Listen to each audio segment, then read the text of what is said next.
Hello, my YouTube friends. Thanks for joining in tonight. Oh man, we got a lot of great things going on as always here at the Audio Master Show.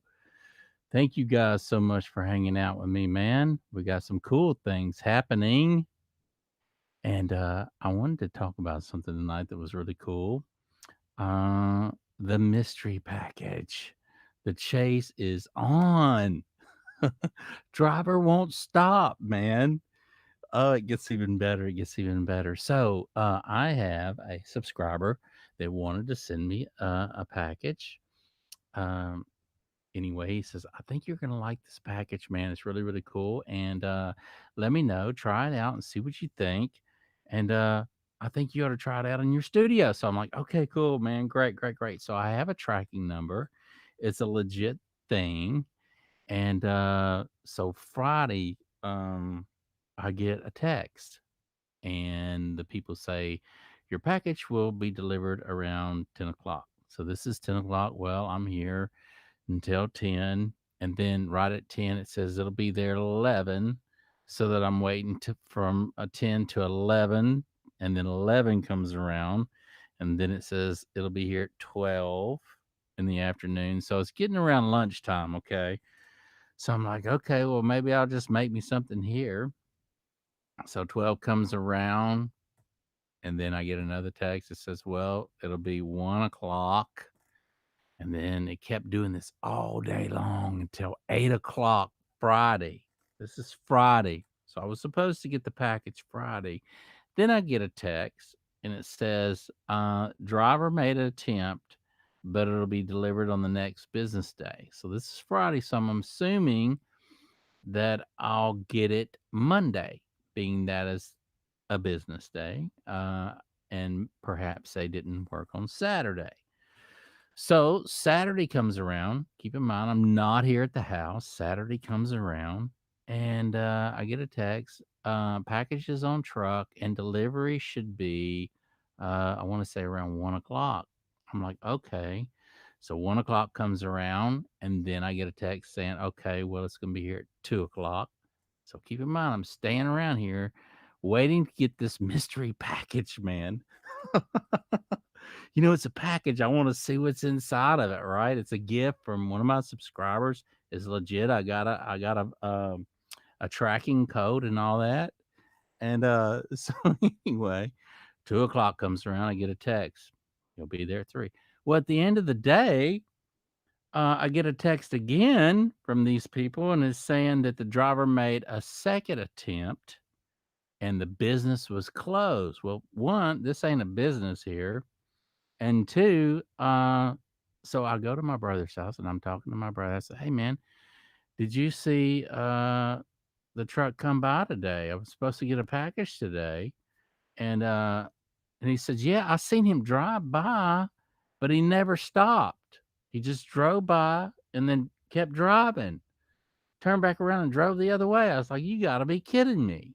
Well, typically, what they do is when they say that you're not there, they'll leave a little sticker on your door saying, "We made an attempt for this drop, but you weren't home," but being this signature confirmation.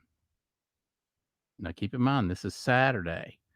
So today would be the last attempt that he said that he was going to come by and drop this mystery package off to me. I'm like, okay, man. So, I knew that I was gonna be on a job today, and I wasn't gonna be here. So, anyway, I get a text saying that he's gonna be here at 10 o'clock. I'm thinking, "Well, this is insane," the guy's saying that he's leaving, so anyway, to make a long story short, I ended up calling the company, uh, and telling them, "Hey, your driver is not stopping, and he's not leaving anything on my door or my brother's door, being that we live in the same kind of little same fenced in area. And but he's saying that he's stopping and he's not stopping." I said, "This is ridiculous, man. If I have to come and pick it up at y'all station, I will.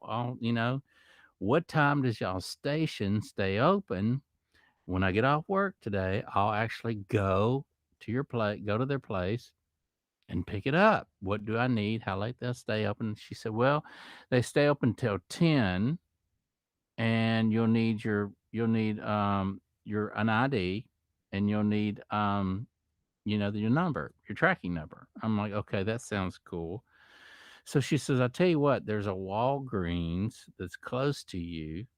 And if you want, I can have it sent over there and then you can pick it up there. I never even knew that they would do anything like that. So, to make a long story short, this mystery package that I'm supposed to get, man, is has just been a wild goose chase, man. It's just been the craziest things. Have you guys ever experienced a driver that says he stopped and never even stopped or never even put a sticker on your door? This is just what makes it interesting. Here I'm in with the it's an anticipation of getting this package from a subscriber. And like I say, it's legit. It's been on the truck. I've got the tracking number and everything, but the dude is not doing his job, man. And there's nothing more frustrating, when you want to get something and you're kind of in a hurry and you're excited to see what it is and all other kind of good stuff. And the driver is dropping the ball, man. He's just not doing his job. So anyway, that's my story on the mystery package, and the chase is on. It's kind of like catching a tiger by the tail. Are you going to be able to catch it? And that's what I feel like with this driver is I don't know why he's just not stopping, or maybe we do have posted on our fence, okay, but still that shouldn't stop the driver from not stopping, or at least getting out of his truck, or at least truly making an attempt to putting a sticker on the door saying that he came by at such and such time, sorry we missed you, blah blah blah, or whatever. But none of that's been happening, man. So anyway, hopefully today I nipped it in the bud and I am going to get my package. But they said, here's the kicker. They said it probably won't come in tomorrow at Walgreens. It'll probably be 2 business days. So I got to wait even longer to get this package. But here's the cool thing, y'all, is when I get the package, it's going to be a surprise to me too. And I'm going to do a boxing opening to see what this is and to see what my subscriber wanted me to try out and use. And it's going to be a big surprise. The whole thing, it's going to be a big surprise. So I'm excited about that. But it's been really trying my patience, and not with just getting the package or anything like that. It's just been trying my patience with the driver who's supposed to be doing his job, man. I don't know what it is today, man. So, when they say sometimes Mondays are really like Mondays, they truly are, where nothing goes right, and that's kind of like the way my day was today, and my brother too. And I just you have to laugh about days like that, man, because when things just aren't going right, man, and they say when it rains, it pours, and it really is like that, and you just gotta take a step back and say, hey, I'm just going to see how this day turns out, because you don't have control of it sometimes, even though you want to have control. You don't have control of it. Even though you prepare and you try and you do all the stuff. Like I had all my plants and everything that I was going to use out on the job. I called the lady way in ahead of time and tell her, I need these plants, tag them for me, put a band around them, and then when we get there in the morning, we'll just be able to leave, and pick up our stuff and go. Well, we get there and I'm short. I'm short my plants. Where they at? Well, they have them tagged off for somebody else to take off with them. I'm like, you got to be kidding. So anyway, you got to laugh about stuff like that, man, and you got to make the best of things sometimes in rock and roll, man. That's what it's really all about. Taking what you have and making the best of it and learning at the best of your ability. And we're all going to have days like that. We're all going to have days where nothing goes right, man, and we can't let it get under our skin. We just got to laugh about it, man, and shuck it off, and keep on and brush our pants off, man, and keep on going, man. And so I'm here tonight. I wanted to talk about the mystery package, and so I will do a unboxing on that package so you guys can see what the heck I'm gonna get, man. Who knows? But it's gonna be exciting to check it out and see what's gonna, I'm gonna be able. But he did say I'm gonna be able to use it in my studio, and I'm gonna like it. So I have no idea, how much he spent or anything. I'm excited to get it, but if the daggum driver would show up. But anyway, I thought that was funny, man. I wanted to share that with y'all tonight, man, because sometimes life is just funny, man. It throws little kinks at us and twist, and just it sometimes it can try to get under our skin, right? You know. But anyway, I hope y'all's Monday went really good. Mine was kind of chaotic, but I was actually able to end the day earlier than I anticipated, and I guess I just kind of worked myself through it and worked harder so I could get through the day and not be frustrated, man. I just took a deep breath and okay, it is what it is, and I'm just gonna rock and roll, And it was one of those kind of days, but we all have them, right? And sometimes we can find it frustrating like that when we're in the studio too, right? We can, if we're musicians and we're trying to lay down parts, whether it's a guitar part or a rhythm section part, and you got a click track going and you lay the part down, and then you realize after the fact that, oh well, the tempo really needs to be faster or whatnot.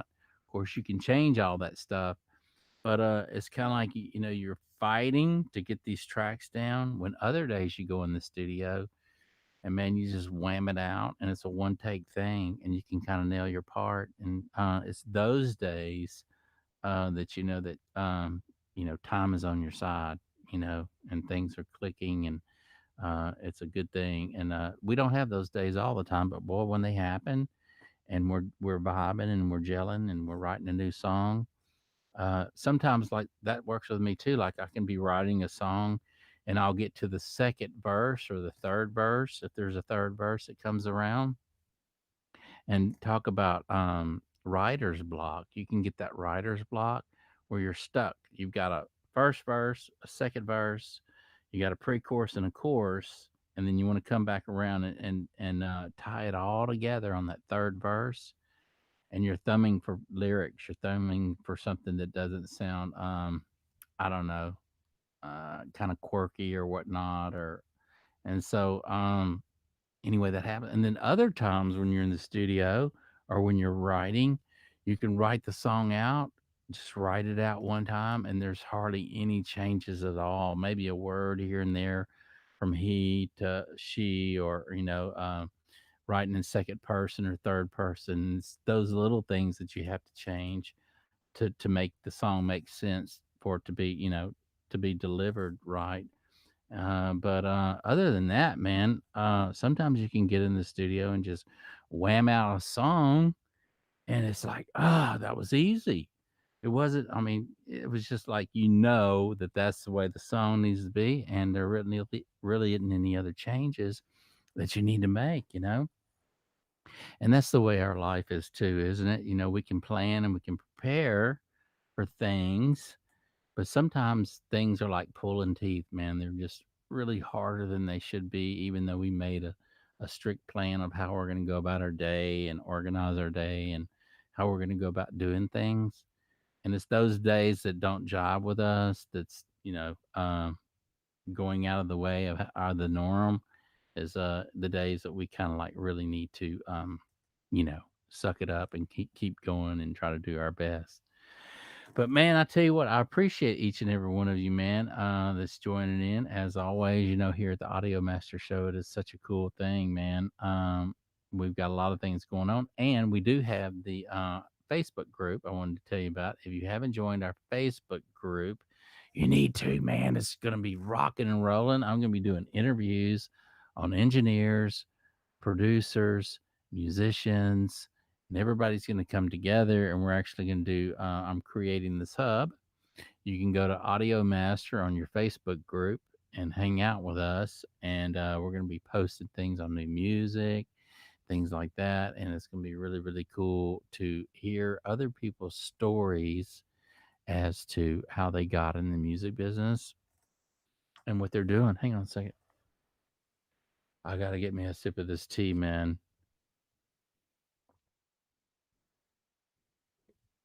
Thank you guys for hanging in there, man. I'm so thirsty, man. I had a really hard day today. Like I say, I was shorthanded and everything else, but we got the job done.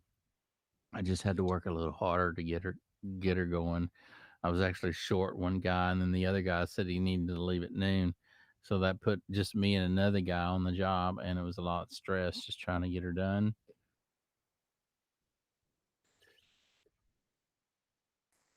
But sometimes win or lose, man, you can do the right thing. When you do the right thing, things seem to just go well for you, because you can do things and there's no regrets and there's no I wish I would have done this or I wish I would have done that. You just did the right thing, whether it hurts or not. And sometimes it hurts more than it does anything else when you do the right thing, and it's always painful. But that's when it's painful and you know that you're doing the right thing is when you know you're in line with where you need to be. Because we can do things and then say, well, I'm not going to do this. I'm not do this because this happened and this happened, and it just there's no winning for doing that. So you gotta weigh things out sometimes and continue to do the right thing, man. It's just the way it is. When we do the right thing, it hurts and it pushes us to another level in our whatever we're doing. If we're studying engineering and music, or if we're studying, or if we're exercising, or whatever, it's always the pain that you get the gain. You know what I mean?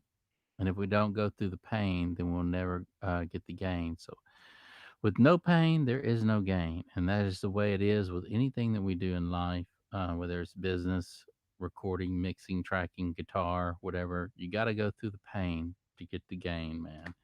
And so I hope this encourages you guys to get in your studio. And hello from Brazil. What's a going on?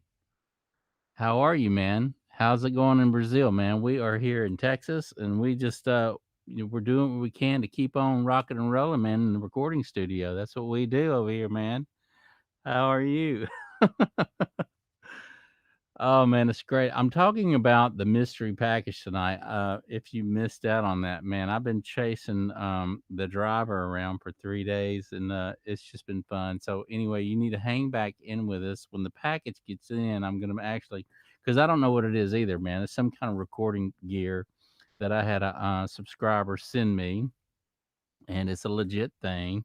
I actually have a tracking code and everything. He says I'm gonna like it, and I don't know what it is, man. And so I thought I'd get on here and do this video on me trying to chase the driver down for 3 days, and it's just been a lot of fun. Sometimes things. I'm fine, thank you. Awesome, man. Yeah, man. I just. I'm glad you joined in tonight, man. We got a lot of cool things. If you haven't joined our Facebook group, you need to, especially if you like playing music or recording, or you're an engineer, or you like just mixing or mastering or whatever you like to do in the music thing. This is a place you go to Facebook and type in audio master there. Man, we got engineers that are there. We have producers that are coming. We have musicians from every level. Everybody, is on different levels in their love for music, and we're all coming together on this Facebook page of mine, and it's a great hub to post what you're doing, showing your studio or some new gear that you got, or if you got questions. And I'm going to be doing interviews on musicians, some really good musicians too, that upcoming bands, and I'm excited to see how they're doing. So we got Rick Dana coming up. We have Michael Morris coming up in his band. It's just a cool place. It's a cool place that I'm trying to put together for all of us to hang out, man. And so I'd love to hear. I'd love to hear and see what you're doing in Brazil, man. Over here in Texas, man. But anyway, it's just a cool place to hang out. If you want to join us, man. We'd love to have you over here, man. And a great little place for us all to connect and create that hub that I want to create, to where we have engineers, producers, musicians, and we all can kind of make friends and, give a shout out to somebody, and, create friendships and whatever to help us out, man. Cause that's what we're all here for, is to grow at whatever we're doing, whether we're mixing or mastering. Have a home studio like yours, audio lover. Well, you picked the place to be, man. I'm glad you joined. Man, I love it. I love it because let me tell you, I've been recording and mixing. Sorry for the poor English. Oh, no worries, man. No worries. It's great here, man. Just I'm glad to have you on the show. I really am. Here's the thing. We all start somewhere in our love for music, whether we're a musician. That's kind of where it started for me. I just when I was 17, I was like, I want to learn how to play the guitar. I was in sports in high school, and my dad wanted me to do that, and I did that. But really, I wanted to learn how to play the trumpet when I was in fourth grade. So when I was 17, I said, I'm going to learn how to play the guitar. Perfect, but it's hard for me to write quickly. That's okay. That's okay. Maybe I'll slow it down. I won't, because I know that when people slow down in their speaking, it's easier to understand, especially like I've been trying to learn a little Spanish. And when people speak Spanish, they speak fast like English, and it's harder to understand, but it's easier when they slow it down. So I'll try to slow it down for you. But I was wanted to learn guitar, and I picked it up at 17 and started writing and just learned three chords: D, C, and G. And those were the three chords that I wrote my first song on, and been at it ever since, man. It's just been a love. And so probably in 1987 or 6 is when I met up with some other musicians who were a lot better than me, who could read music, and a virtuoso pianist. And we started writing music together. And it was at his place that I started recording and fell in love with recording music and recording our own stuff. And back then, it was reel to reel stuff. We had a Tascam reel to reel, and a bunch of Lisa's stuff, like a Lisa's compressor, a Lisa's preamps, and all this stuff. We had a big Yamaha mixing board, and it was a 4-track reel to reel Tascam. And this was in '87, so this was way back in the day. But I've been loving music and recording, and so I seen when the computer world came in, and I was able to do things on my computer, and thank goodness we got computers, man, where we can do all that stuff and have as many tracks as we want. If we want 24 tracks, we can have 24 tracks. And then we also have, which we didn't have back we got vocal pitch. So we got pitch correction. That's a time saver right there, man. Cause it's always, even if we don't use that much pitch correction on our voice, I like to use just a little bit, even if we're not even out of tune. Even if we're singing in tune and it sounds good, it's even going to sound better when we add just a little bit of pitch correction on it and tighten it up. And I don't know if you've experienced working with, I have a Waves plugin that I do all my vocal pitch correction on. It's real easy to work. I did have Antares for a long, long time on my new Endo setup, but now I'm working with PreSonus Studio One, and I love Studio One. It's kind of like a Logic and a something of that nature. It's really easy to work with, and I've got a bunch of Waves plugins in it that I love. Those Waves plugins. But yeah, that vocal pitch correction is just a really good thing to that 20 years ago we didn't have all those plugins that we got to work with today. So I've seen how you can have a beautiful home recording studio and with a lot of nice stuff for under $10,000, And back in the day when I started, and you had to get reel to reels and things like that, and the music equipment was just a lot more. It costs a lot more to get started, um, and now we have YouTube. We can get on here and learn stuff from other people, and it's just we can create some really beautiful songs whether it's our own material or our friends' material or different bands that come in our studio, we can actually produce some good stuff. I'm a bass player since young age, and I have a collection of microphones also. I am addicted to audio gear. I use Universal Audio and RME.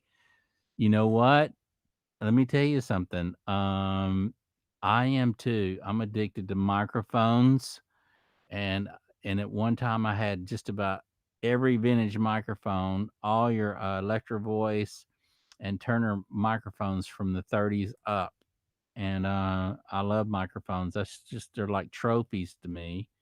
And I used to have the 1176 compressor, and then also the Universal Audio 610 mic pre. Those two together are monsters, man. They sound great. And being that you're a bass player, they've got that DI in there, man, and you can run your stuff through that, I'm sure, and it just blows up that bass and makes it sound huge. I bet you're happy with that stuff. I love in the RME. I actually had the interface RME back when Nuendo first came out and had their name on that RME interface. I had that piece in my studio years ago, and it was a really nice piece.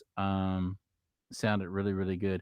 And so it sounds like you got a great little home studio. You've got some universal audio gear and the RME, and really that's where you want a lot of your money is in your preamps and your interface. It's really not the DAW that you're working with that's going to make it sound better. It's your interface and your mic pre's and your microphones. It's going to make your stuff sound professional.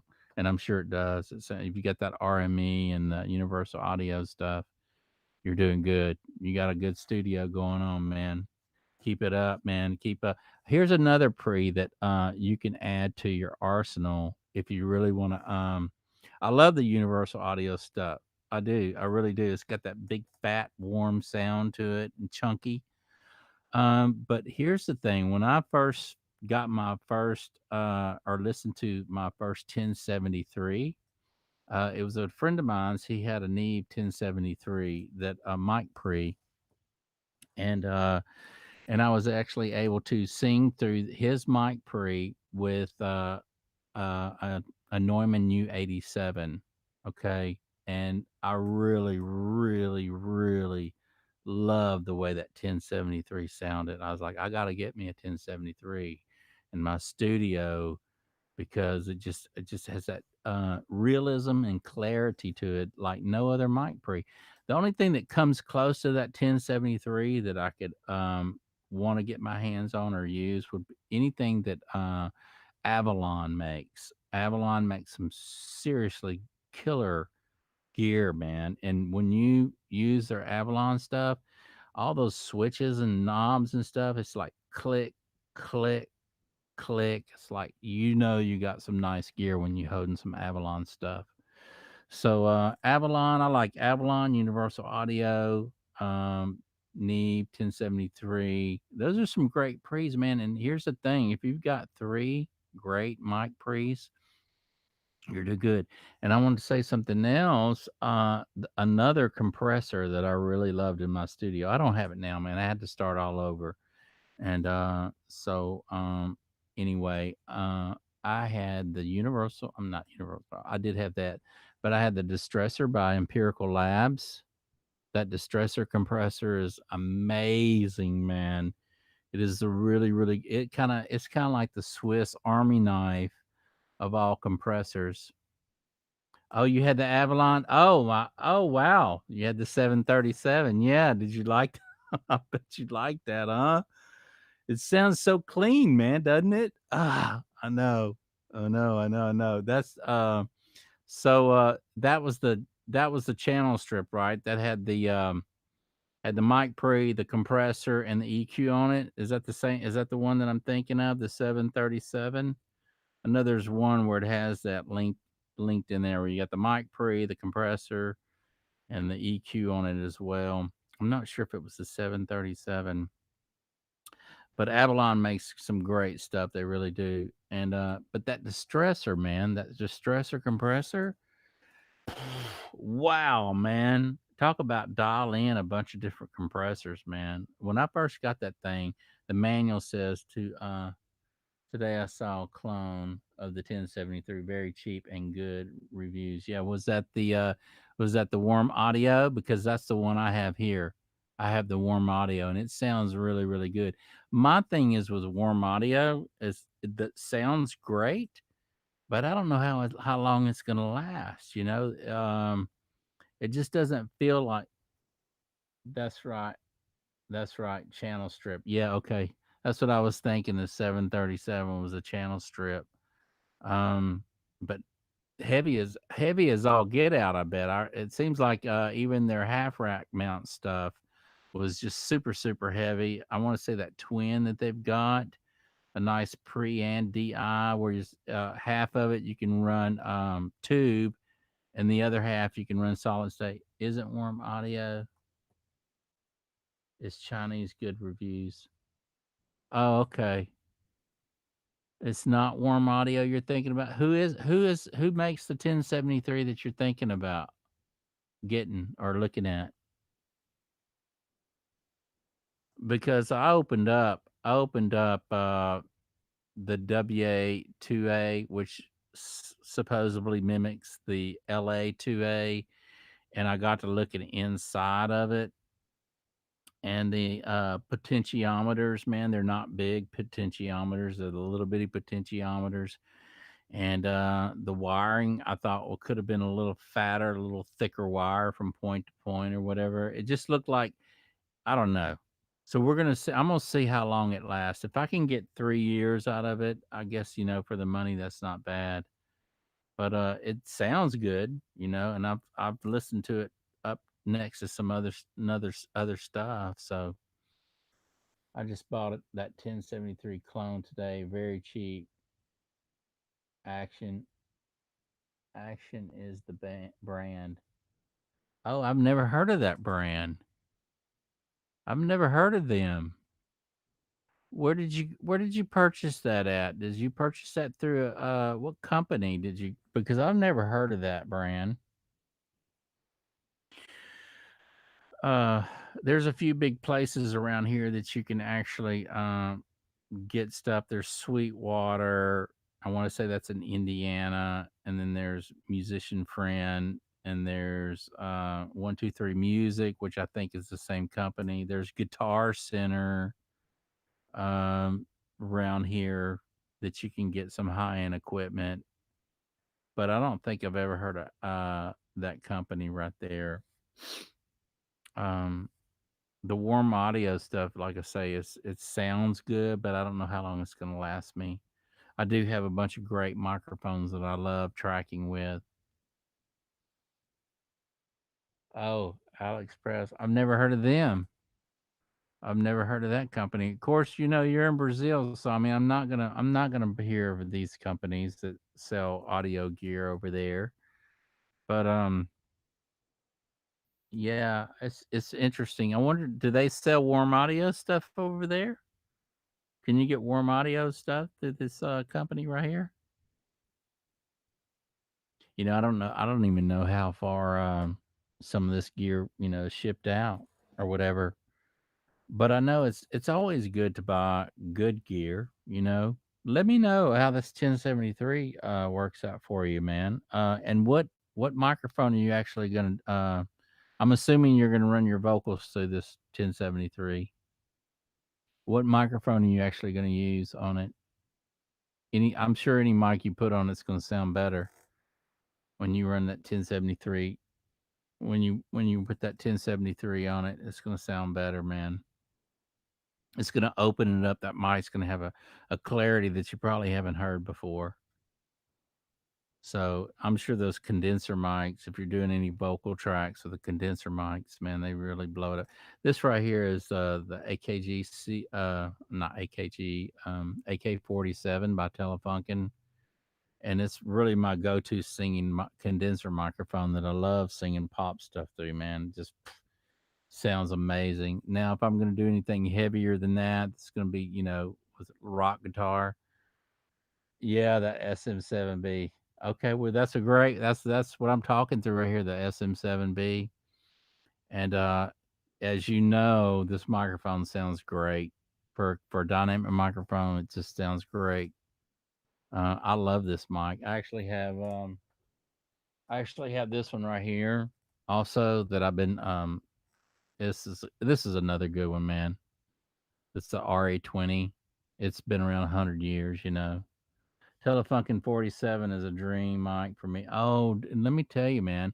So are you thinking about the Telefunken U47, the one that runs about 10 grand? Because this one right here is the Telefunken AK-47, but it mimics the U47 and it mimics. Yes, I see the SM7B in my damn. Oh yeah, yeah, it's a great mic. Favorite, I know. It's a good mic. It's a good. Hey, here's this mic. What I like about this microphone is you can be in your tracking room, in one room where you have your monitors and you got your gear and everything, and you can lay all your vocal tracks in there if you got a fairly decent, acoustical room going on where you have some diffusers and bass traps and sound absorbers on the wall. I love doing my tracking right here in this room with my headphones on and this Shure SM7B, man, because sometimes I don't have to wear my headphones and there's not a lot of leakage going into.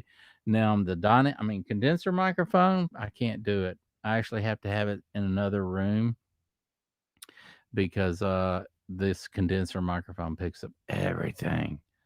I mean, it just picks up everything, every little smack in your voice, and it just picks everything up, man, in a way that you don't want a lot of bleedage going in this mic. But the Shure SM7B and the RE20, you can get away with it, man, and do some great stuff. You have the RE20 here. Have you tried out the Bear Dynamics M99? I haven't. Is that a ribbon microphone, the M99? I haven't tried out, but I love Bear Dynamics. Anything Bear Dynamics makes, I love Bear Dynamics. They also have a was it the 610? Let me check. There's a ribbon that was out a long, long time ago that came out in the 60s, man. And they did a lot of Led Zeppelin did a lot of tracking on their drums using this microphone. It was a ribbon microphone.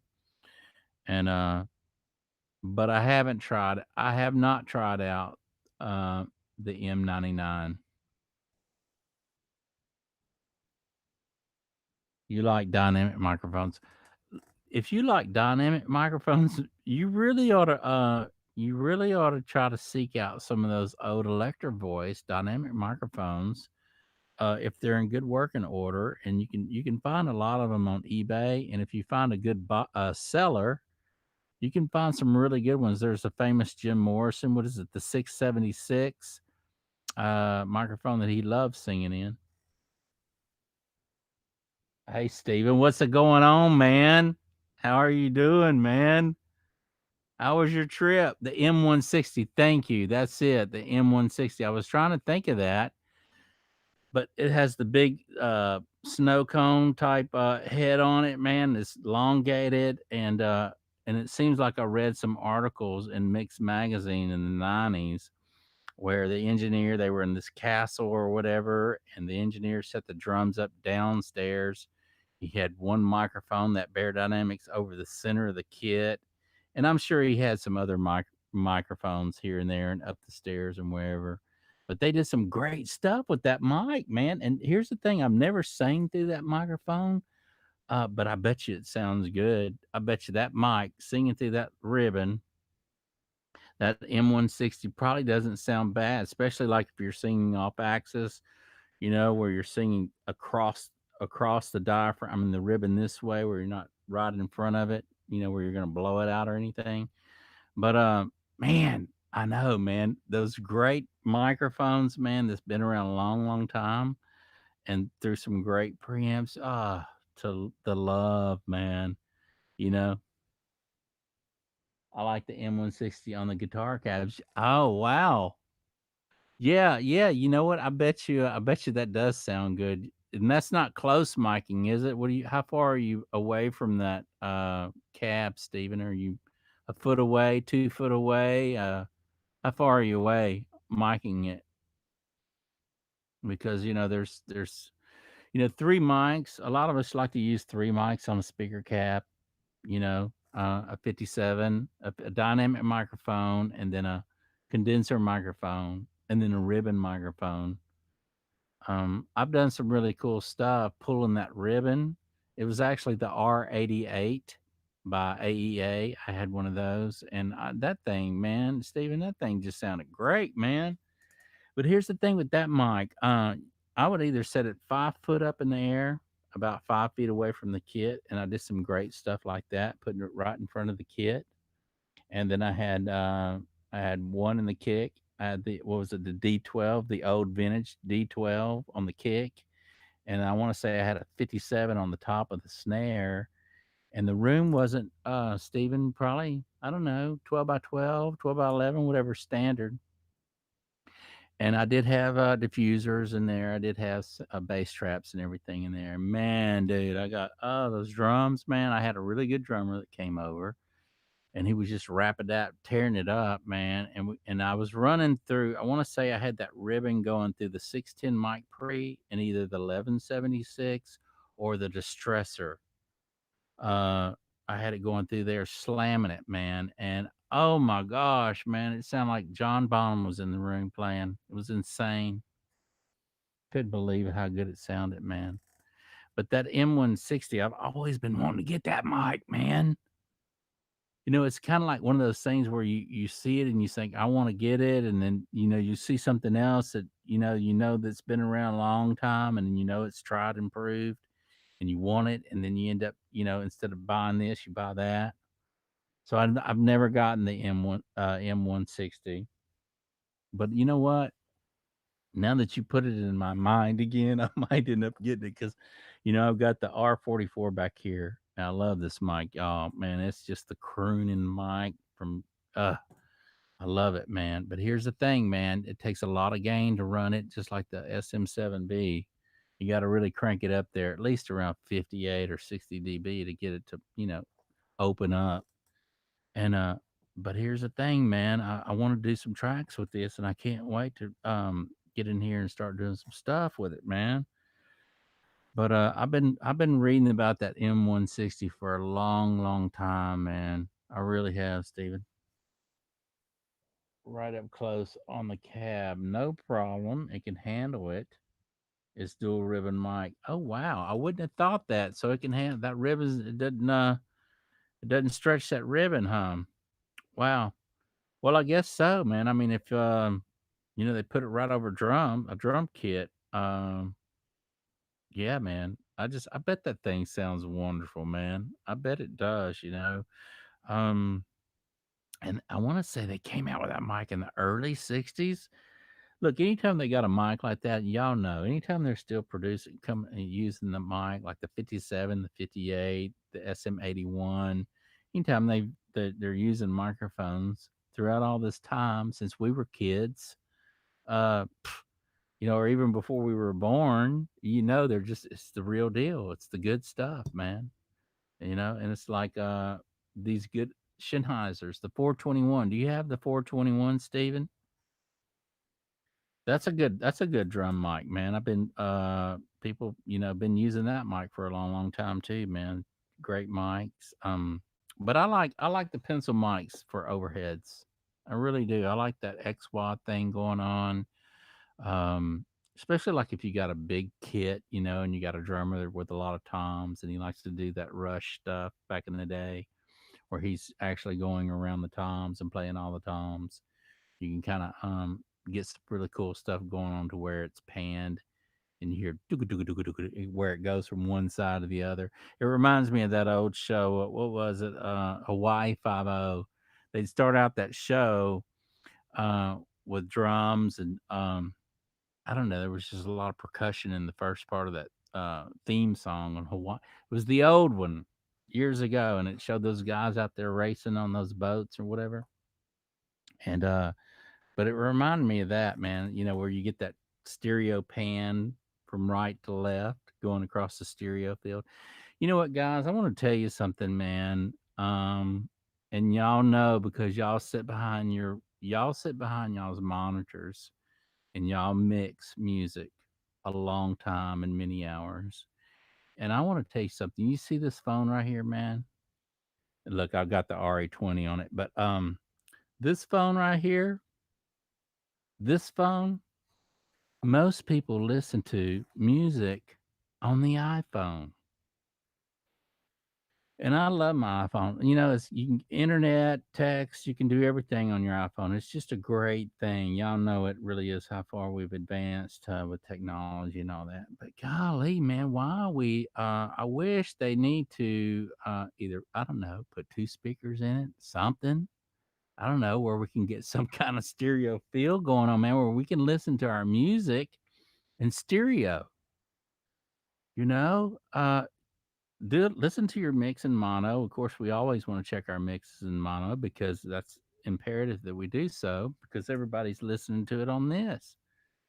But man, when you listen to some of those old records and you got some really hi-fi stereos in your house, or even an old turntable or an old preamp with tubes in it, and you put an album on and you listen to it, man, and you hear things going across the stereo field from left to right, and you're going, "Oh man, I listened to all those old Led Zeppelin albums, man, back in the day, and man, the stuff that you could just really hear great stereo imaging going on, and you hear the music going from one side to the other. Just really cool the way they mixed out stuff.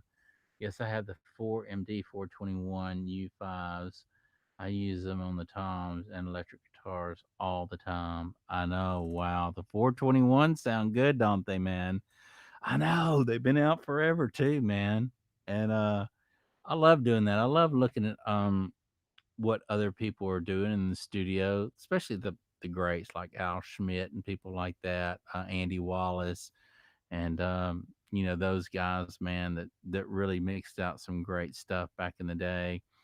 And I love to watch them how they use microphones as their EQs and you know picking the right microphone for the right instrument. You know, I say that you guys hear me talk about that all the time, but it is true, man. And so for us, we love microphones, man, because we know that that's part of our, it truly is our arsenal, man, and we can do some great stuff with it. And here's the thing, man. Everybody sounds different on different mic. Like you and I were talking about this the other day, Stephen, how you can have a great singer come in and he sings more pure. And then there's singers like me who have a lot of overtones in their voice, and I can get by with singing through a dynamic microphone or a condenser microphone. And then you have certain people that have that pure voice where you wouldn't want to put them on a dynamic microphone. You'd really want to put them on a nice condenser microphone. Someone like Karen Carpenter, we had talked about her the other day, how she had that just beautiful, pure voice. And, you know, you really need to have her on like a, you know, a U47 or a U87 or something like that, a nice condenser mic. And so, anyway, everybody sounds different. And, you know, here's a microphone. Y'all know this mic right here is so forgiving. That's the way I like. Some microphones are just forgiving for a lot of us, right? It doesn't pick up all those sounds that we don't want in there, and kind of helps us out, us singers out. You know what I mean? And so, anyway, I love all of them, and I know y'all do too, man. We wouldn't be here hanging out together, talking about music and whatnot. The Bear M201 is my very good dynamic mic. Bear Dynamic makes great stuff. I know. You know what? And look, here's their cans right here, man. When I got these cans right here, I love them. These are the most comfortable headphones. Okay. The DT 990s Pro.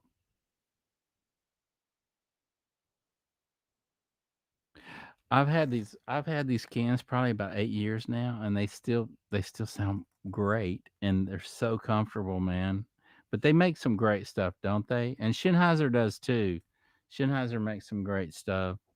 Um, I love their stuff too. Sennheiser and Bear Dynamics make some great stuff. I used to listen to I used to have some old AKGs. I think it was the 241s headphones that they were like traditional, and every recording studio had the AKGs. I want to say that there were 241s, but man, I listened to those things for years and years and did monitoring. I did tracking through them, and I also did mixing through them. And then whenever I jumped on up to some Sennheisers for my tracking and these for part mixing, it just changed my world how I like to listen. And then I also used to have the Yamaha S10s that I did a lot of mixing through in my other studio, and they really sounded. I mean, it took me those. I want to tell you something about those S10s.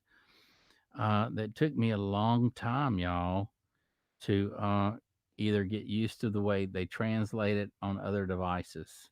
Those speakers took me the longest to get used to of how I was going to translate it in my truck, in the car, on a little jam box, and all these.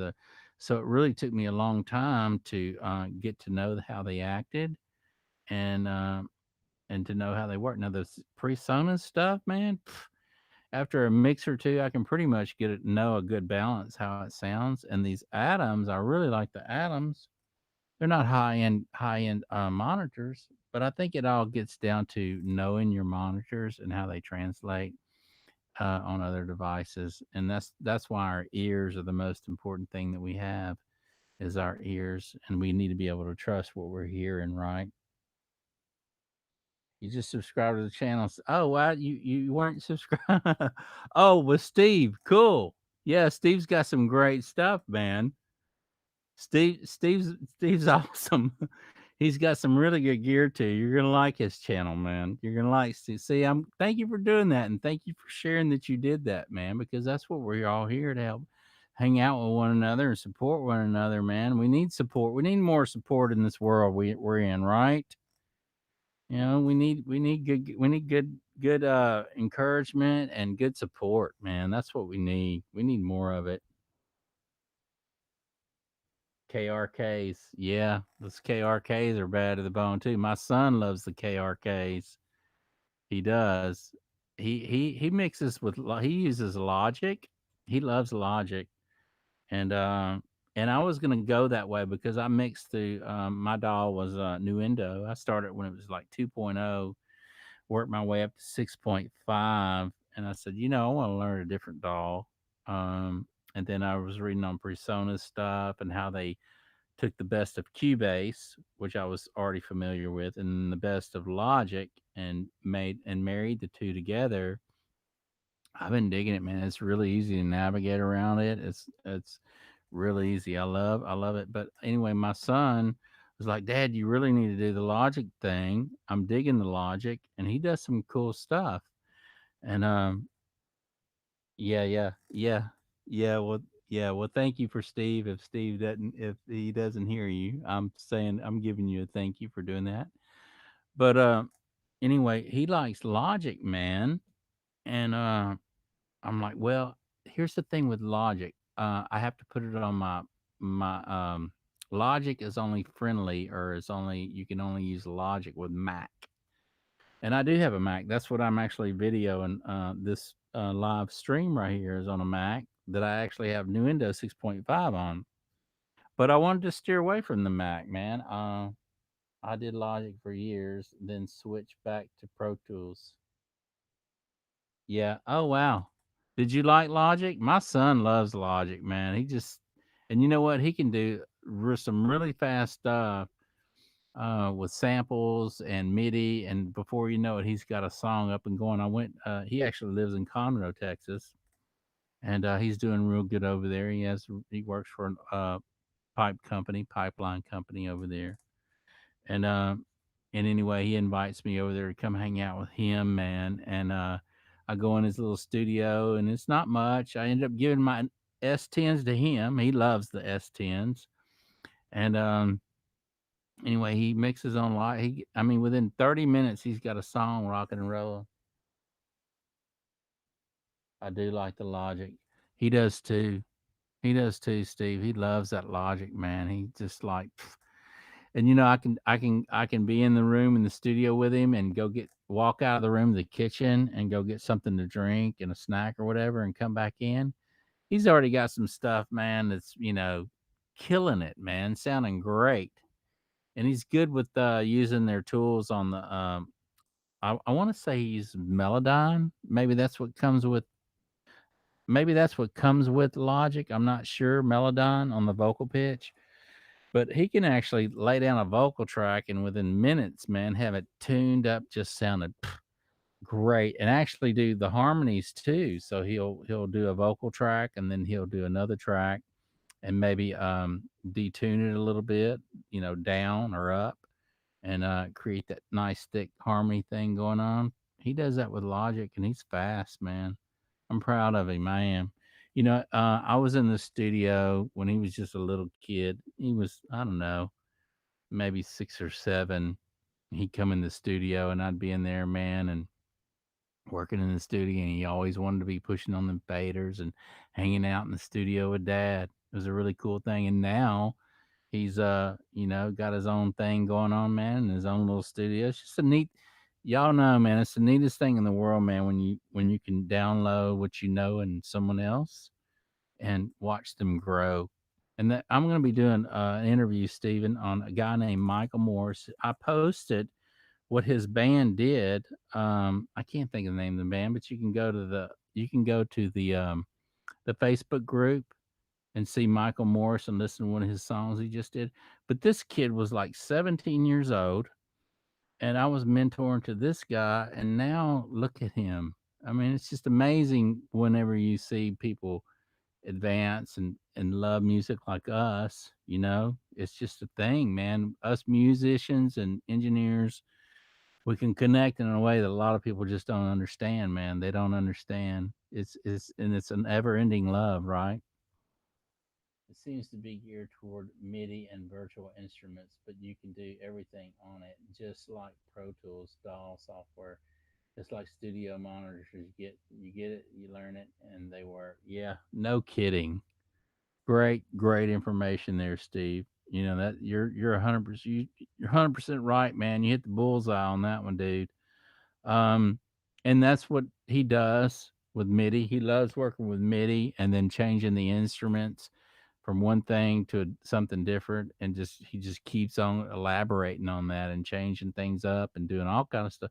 He loves with MIDI. He loves working with MIDI. It is a cool thing, man, because of the fact that you can go in after the fact and change the sound of it any way you want to change it. I love that. That's a cool thing, right? I will have to leave. Okay, leave the link on the 1073 clone for you. I believe it's one of those. I test next week and let you know. Oh, perfect. Please do test it out, man. Hey, look, I've been trying to get on here every night and do something, share a little bit of 2 bits about this or that. But you got to see. I hope you can get in here on the night I do the unboxing, because I had a subscriber send me something. Yeah, a lot of you missed out on that, Steven. You might have missed out on it, but I've been chasing this package around for 3 days, and I will. Let me know what that 1073 sounds like, man. Put your SM7B on it, man, and crank it up a little bit and see what you can get out of it. See what it sounds like. I want to hear it, man. I want to hear your thoughts. But yeah, those 1070, but join us. Thank you for joining in tonight, man, and thank you for hanging out with us, man, and just chilling with us. That's what it's all about, chilling with us and hanging out with us, man, because that's what we're here for, to talk about audio gear and our experience and our love for it, man. I guess we're gonna die with microphones in our hands, right? What a way to go out, you know, being in the studio, man. No other way. But yeah, man, I appreciate you hanging out with us, man. So, Steve, how was your trip, man? How was your trip in Florida, dude? God, I love those pictures. Man, those sunsets and all that, dude. I mean, that's the real deal, man. I love Florida. Actually, my first wife was from Florida. She was from Melbourne, Florida, and I'm not sure where you went, but they lived in Melbourne. I'll do a review. Awesome, perfect. Maybe I can get you on here and do an interview on you. That'd be kind of cool, where we can just sit in side by side and you can tell me about it. Thank you. Good night. And good night to you. Thank you for joining in. We appreciate you here at Audio Master Studio. We do. Um, yeah, and we'll see you again real soon. I can't wait to see you. And let me know what you think about that 1073. Good night to you as well. Thank you. Um, but yeah, that so she lived in Melbourne, Florida, and I love that whole area around there, man. It's got a good vibe to it, you know. Pizza places on the beach. At least this was years ago. I'm still on it. I went down to the Keys for a couple nights. Now I'm back at Fort Myers. Nice. I did see those pictures of the Keys, man. That was awesome, dude. Hey, was the water blue over there or what? I mean, I know it's blue in the Keys, man, but to die for, man. The fishing, and you're a fisherman. I love it, man. I am too. I fish. I love trout fishing, man. I love catching the big trout. That's what I'm all about. Over here on our East Coast, we the water isn't pretty all the time. It's really kind of muddy a lot of the times because the Mississippi runs, you know, along the coastline here. But here's the thing: the biggest trout in the world come right out of here, close to where I'm at, out of the Gulf of Mexico. They love that dirty water, man. And I'm in the wintertime, like in around Christmas time, I can go down there and like seriously, Steven, catch sows, females, 31, 32, 33 inches long, man. Huge fish. And they put on a fight, baby. It's the real deal. Deep blue. Nice. So what I like to fish with over here, Steve, check this out, man. You don't a lot of times. So I like to fish with live croaker, and I'll free line it. I'll put it on a hook and free line it, and I don't even have to get out. A lot of times they're in the first gut, so they're really close to the shoreline, about knee deep. And so I won't go out in the water until I throw a few casts, because a lot of times them trout will come up for the bait right there in that first gut. And man, you can be on the big trout, big fish, big trout right there, close to shore. And then if I don't hit them right there, then I'll go out to the first sandbar and then throw back in right there where that drop off is. And a lot of times those fish will be right there and ambush that bait right on that ledge and tear them up. I love trout fishing, man. That's my thing. I love it, dude. But I seen y'all caught some Spanish mackerel. Those things fight, man. The Spanish mackerel fight, dude. They take it and run. They're super fast fish, man. But it don't take them long. They tire out, you know, because they just haul butt, I guess, you know. But those pictures you did, man, those were nice, Steven. I know, I do too. I love fishing, man. My dad hooked me on fishing when I was a little kid. I want to say about 7 or 8. Uh, we'd go out on the boat in the bay all the time. We've spent our. My dad took me to the beach, just kids to the beach here on the Gulf Coast. That was our 2 week vacation. The first 2 weeks of August, my dad every summer when we were growing up would take us to the beach and we'd stay in our cabin. And me and my dad and my mom would go out in the bay and go fishing. They do. I know they go real fast. I know they're awesome, dude. So my dad would take us out fishing for 2 weeks, man. I'd go fishing out in the bay every day as a kid growing up with my dad and my mom. And I'm hooked, man. I'm a fish hooked. I'm hooked on music and recording and fishing. If I could do that the rest of my life and go out, I will go out in peace, my brother. It's just a cool thing, man. And but yeah, and so anyway, I don't know if you know, Steve, but I have a little RV park down at the beach here on the Gulf Coast. And it's about 45-minute drive for me from here where my home is to there. And I go down there and I take care of the property. So I'll go down there on a Thursday a lot of times, mow the grass, weed eat, and then go check out the water. If the water's good, I love to fish. I'll fish and then come back on Sunday. So I spend part of my time there and then part of my time here. And but anyway, it's a cool little thing, man. I love it down there. I love the beach, man. I love the beach and the water, the salt air, you know. You get out there and you breathe that salt air, and it's like you don't get sick breathing salt air. You just don't. You don't get sick, man. There's no. You don't have allergies. You don't have none of that stuff to worry about breathing that salt air. It's just a neat thing. I think I might end up at one time in my life, Steve. I might end up down there and living down there full time. Right now, I just got work here going on, and this is where I know everybody, and this is where I grew up. So it's for moving right now. I'm not ready to move, but the beach is a nice place to go and hang your hat. You know what I mean? Just a real cool place. I want to be there. But I was thinking about going there this Thursday, but if I'm chasing my package around, my mystery package, I want to get it first, man. I want to get the package and see what the heck it is, man, before I go down there. But I do need to go down there and mow the grass. My son went down there with his little girlfriend. I think he's gonna end up marrying this girl, Steve, and he's pushing 30. My son, so the past, his other girlfriends, they were just, they were just they didn't love him, man. They were just there for the money or whatever. I don't know. But anyway, this little girl. She's a good girl, and you can tell she's comes from a good family. And I'm really really happy for him, man. I'm happy that he's found somebody and that she really loves him. You know what I mean? That's what you want to see. You want to see your son happy. And he's been real successful in his work ethics. I taught him when he was a kid to work hard. If he wants something, just you got to work because nobody's going to give it to you. And so I taught him those good ethics. And now he don't ask me for nothing. The only thing he asks me for, Steve, is just my time. And we'll go fishing at the beach or whatever. But anyway, he met this little girl, and I think he's going to go to Florida. He wants to fly me and his mom.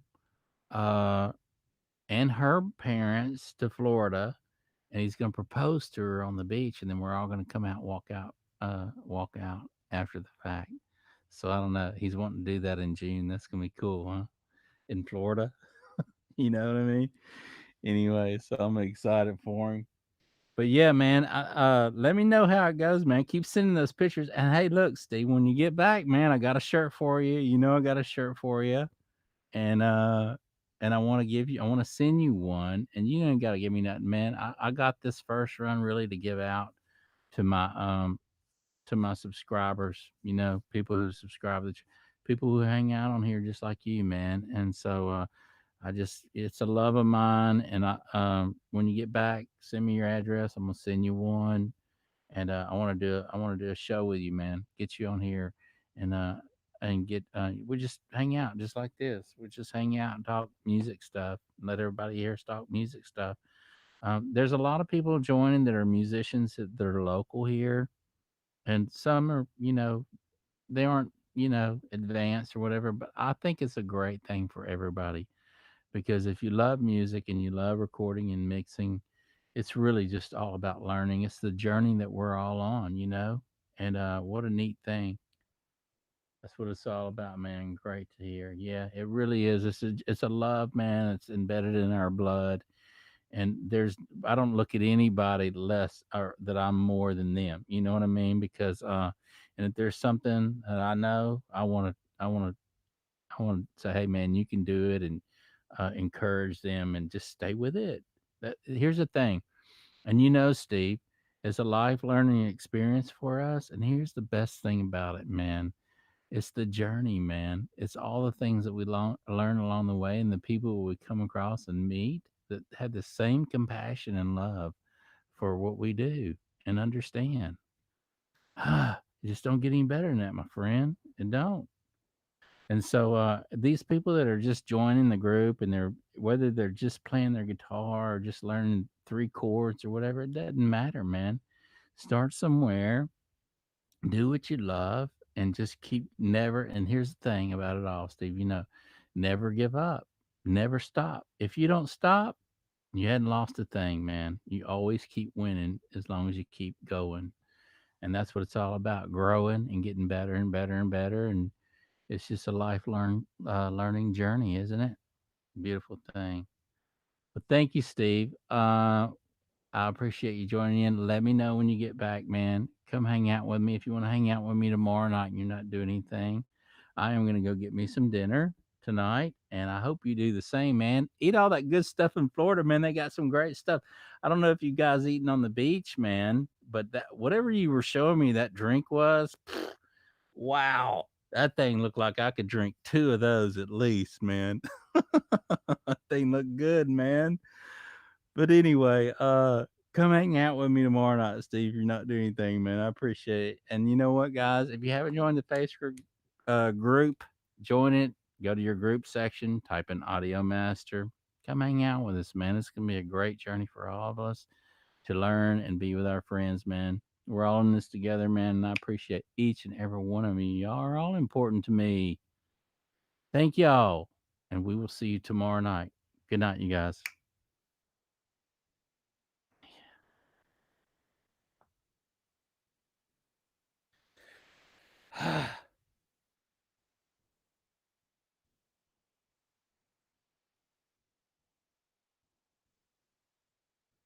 So I can get it to stop there.